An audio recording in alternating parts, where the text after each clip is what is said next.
In only half a century, man has mastered the air. His world is shrinking.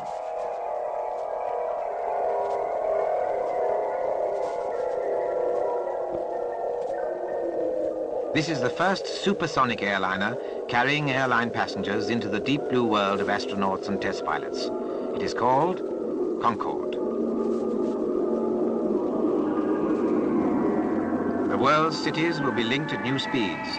Athens will become a neighbor of New York and Tokyo. Beirut and back will be a day trip for Europe's businessmen.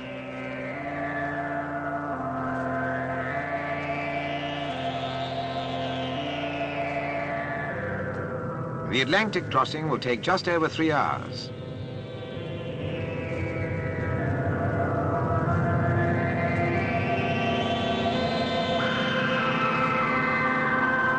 Australia will lose its isolation. In today's high-pressure world, speed is comfort. Speed is time saved. Speed means business, and Concorde delivers speed. Concorde fulfills the worldwide demand for faster travel.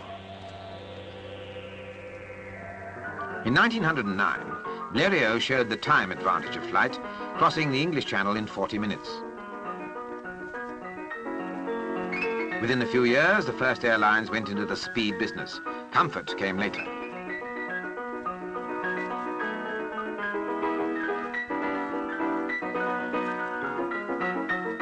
Passengers braved the bumpy ride at 100 miles an hour to get places fast. Navigation was primitive. The pilot sat outside, following railway lines. As speed and comfort improved, so did business. By 1935, a day's travel got you as far as Athens, 3 times faster than the Orient Express. Stately flying boats flew to India in only 6.5 days, Australia in 12.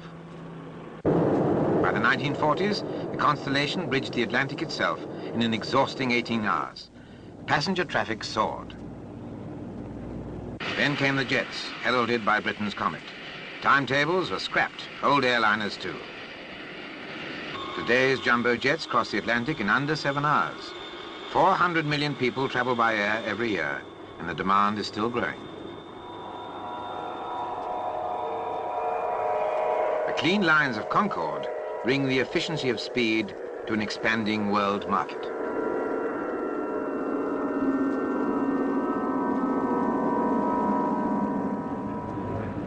Every increase in speed costs a massive effort, and Concorde is the boldest advance, crossing the barriers of sound and heat in one leap, taking 25 years of research, occupying some men half their working lives.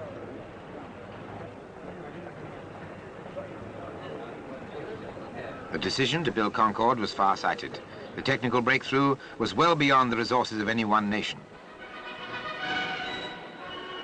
Britain and France joined forces. In 1962, a formal treaty was signed to bring Concorde into being, committing both nations to Europe's biggest technological enterprise.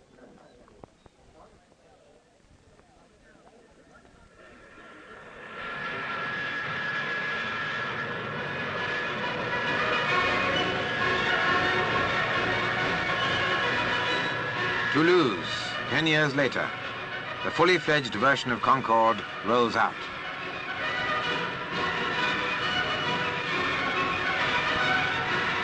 It has been built across frontiers of language and tradition, giving Europe an industry of continental scale. Yet this graceful machine conceals complex aerodynamics based on the elegant simplicity of the paper dart, which gives stability and lift at all speeds, ideal for a supersonic airliner.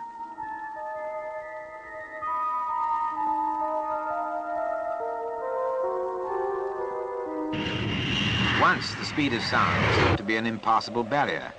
Test pilots died learning its secrets. Powerful swept-wing fighters broke through, but designing a 170-ton airliner to fly faster than sound was a project of a very different order. But still the principle of the paper dart applied. The secret, in fact, was the thin delta wing, successfully used in the Fairey Delta research plane that broke the world speed record in 1956. It carried one man at more than 1,000 miles an hour. Concorde was to carry over 100, half as fast again. The thin delta produces rolls of air which curl over the wing, giving it a unique stability in all flight conditions.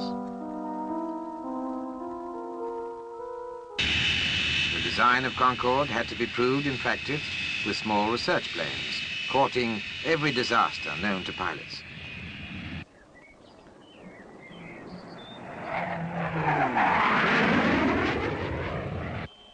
Concorde pilots, like John Cochrane, owe much to the supersonic test pilots who flew before them. Concorde test aircraft 002 will never see airline service. It's being used to fly Concorde to its limits in all kinds of weather.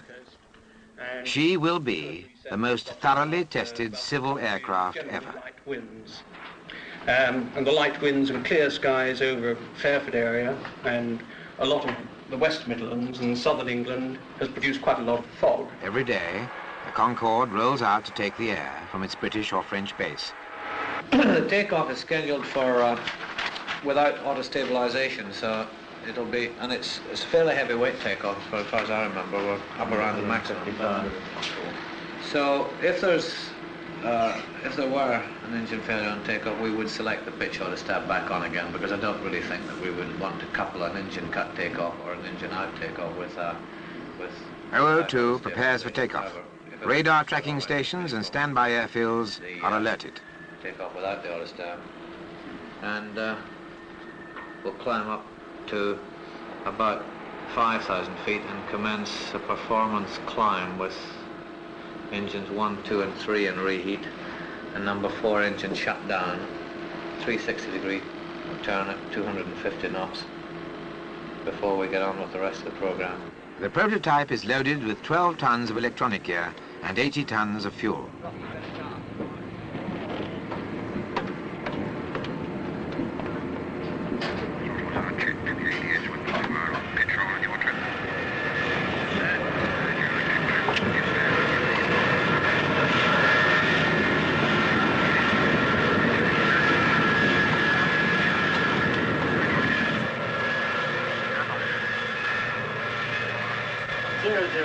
Clear taxi, 28 left, 220, 6 knots. 0021015 will be with you. And we'll call it 08 off the Reckons 15 minutes past the hour for takeoff. Roger, 002. No, just leave the vibrator. No, you probably don't really want to. That just makes a nice vibrator for this sort of flight.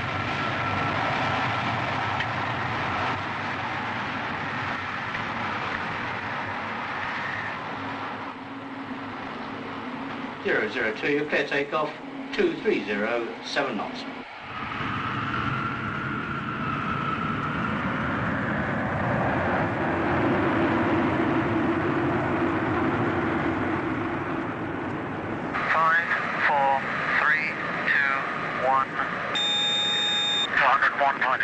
Yeah.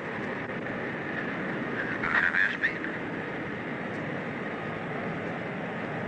Rotate. 002 climbs on full power into her natural element.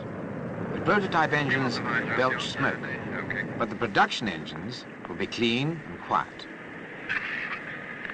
With heat shield and nose raised, Concorde takes on the profile of a rifle bullet to fly beyond the speed of sound. Roger, 002. Good radar contact, and you're just entering the northeastern edge of the line of fire.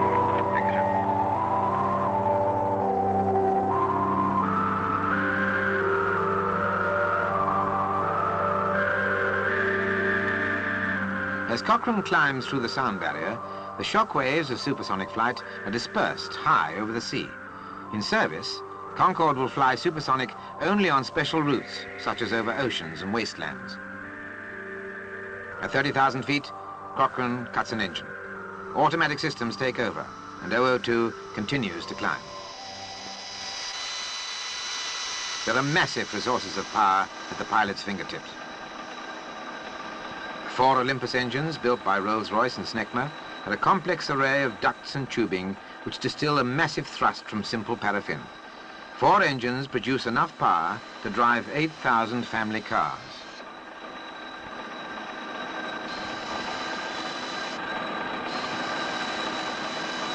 For all its power, the Olympus must be a quiet engine.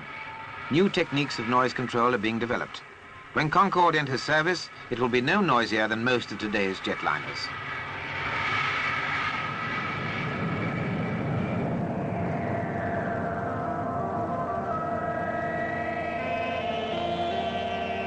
As the aircraft reaches 1,400 miles an hour, it's flying itself.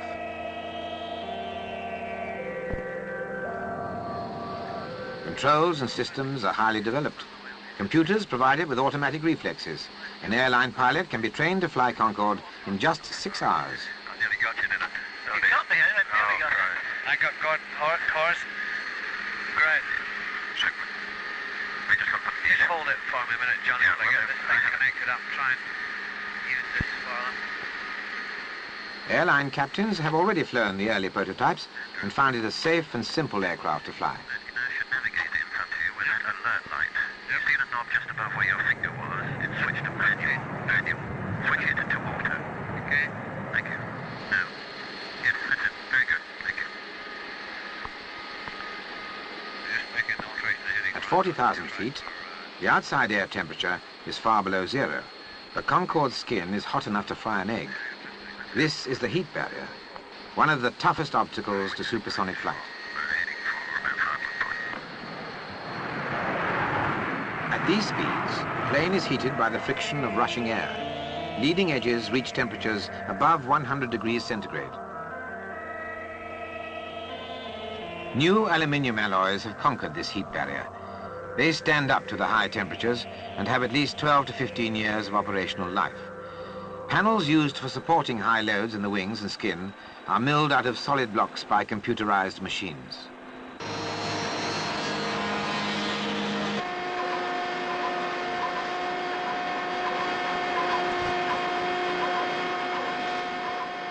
For really hot spots in the nose and engines, titanium is used, a tough, unyielding metal, best cut by laser beam.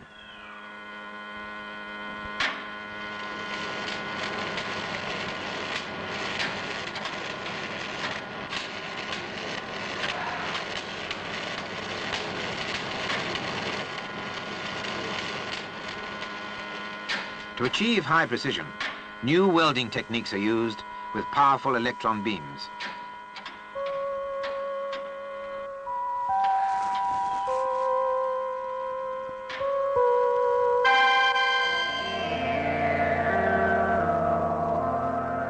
Concorde cruises twice as high as Everest.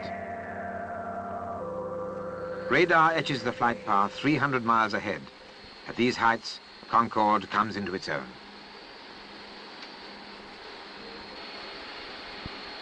Concorde is the first airliner to spend most of its flying hours on the edges of the stratosphere.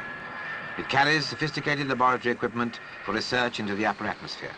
Precise measurements are recorded to establish that Concorde will not damage this rarefied environment.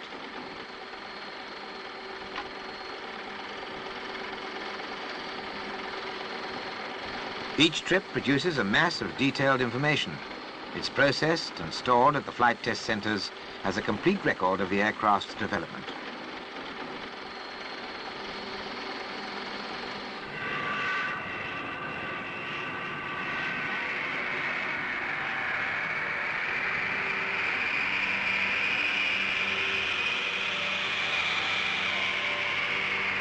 At these altitudes, tests have shown that engine pollutants are infinitesimal, and the Concorde's condensation trail is almost pure water.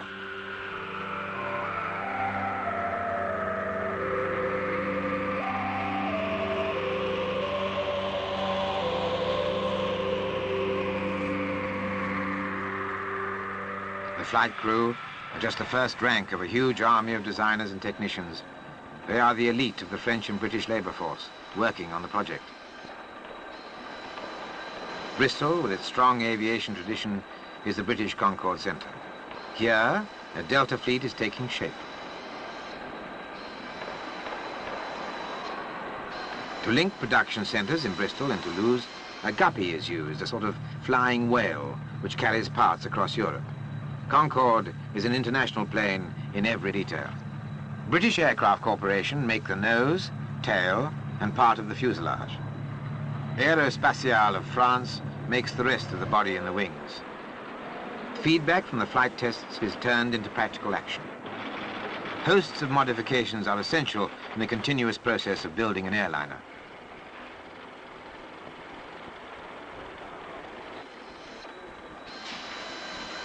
There are 500 British and French companies involved in building Concorde.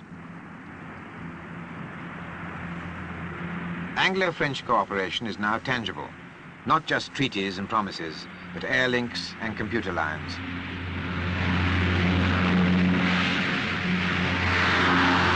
British technicians are on shift work 600 miles away in the heart of France.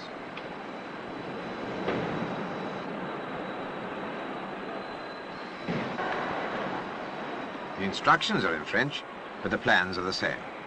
A part made in Bristol fits perfectly a part engineered in Toulouse. At the end of its mission, Concorde decelerates.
Another mission over.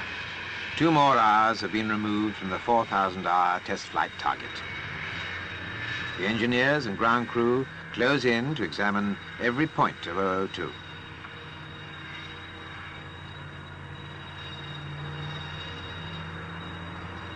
In a few hours, it will be prepared for another flight. The flight recorders will be reloaded. The recorded tapes will be analyzed.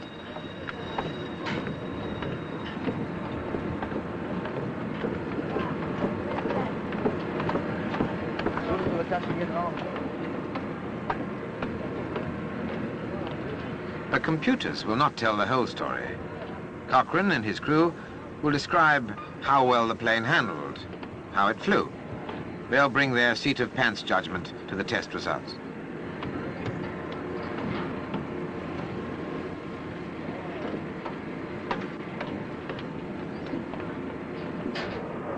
Ready for the first person, the last call of the flight, and the team proceed immediately to Concorde will be in regular airline service in 1975.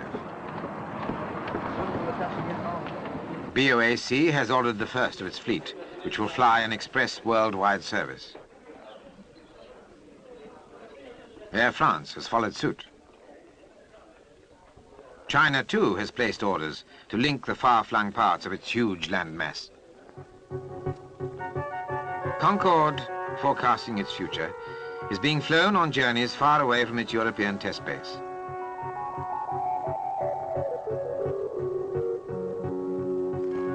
In the summer of 1972, it flew across the world.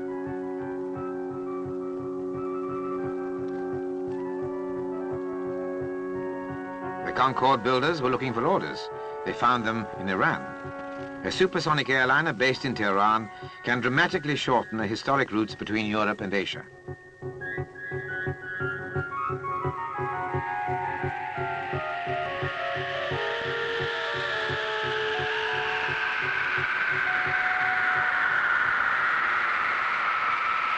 Thousands of miles from its base, Concorde proved a reliable aircraft in all climates.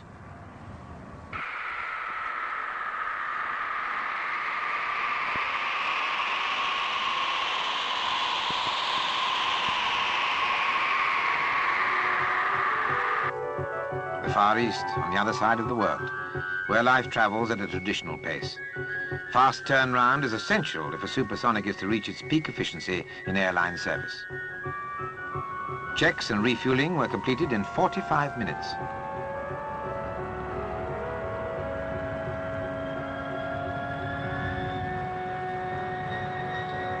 Concorde has been designed for use at airports anywhere around the world.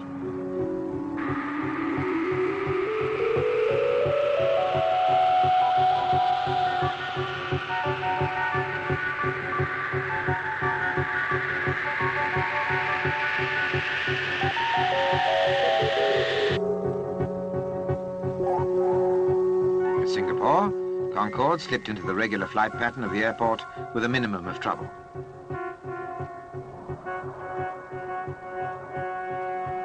From Europe to Singapore will take just 12 hours by supersonic express, and the great Asian port could become the center for Far Eastern supersonic flight. An idea which interested Lee Kuan Yew, Prime Minister of Singapore. Then on to Tokyo.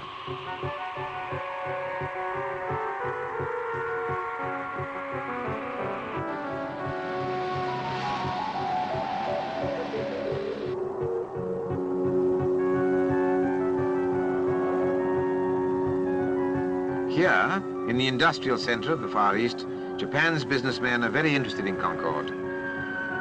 Their industrial links with Europe and America are continuously growing. Fast travel will help them grow faster.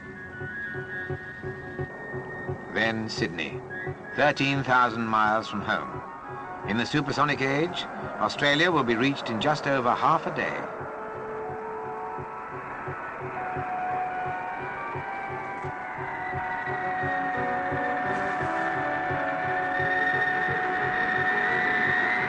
The 24-hour world is a reality.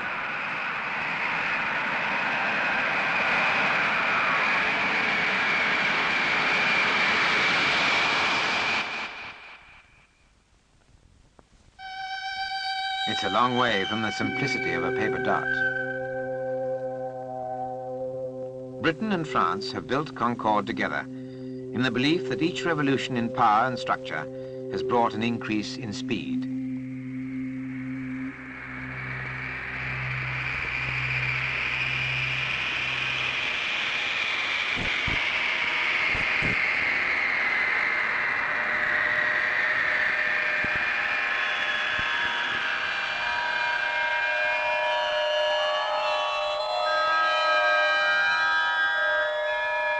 And speed brings the world community closer together, which gives Concorde a very special importance, far beyond that of any ordinary airliner.